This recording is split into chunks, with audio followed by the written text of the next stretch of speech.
বাজার করেছি 200 টাকার এত কিছু, দেখুন কত কিছু কিনেছি। 10 টাকায় 1 কিলো আম, বড় বড় সাইজের, ভাবা যায়? 10 টাকা কেজি হিমসাগর আম, কি মিষ্টি।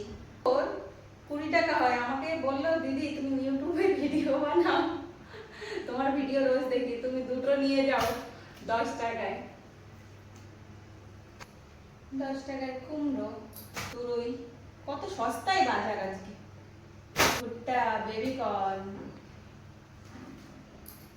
এটা তো সবাই চেনে, বরবটি, দুটো কাঁচকলা, দুটো লেবু, ছোট ছোট আমড়া, গাঠি বলি, গাঠি কচু, এগুলো গাঠি কচু। এটা বললো তো ফুটির মতন খেতে,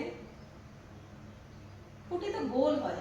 এত সস্তায় এত বাজার করেছি আমি, ভাবা যায় না।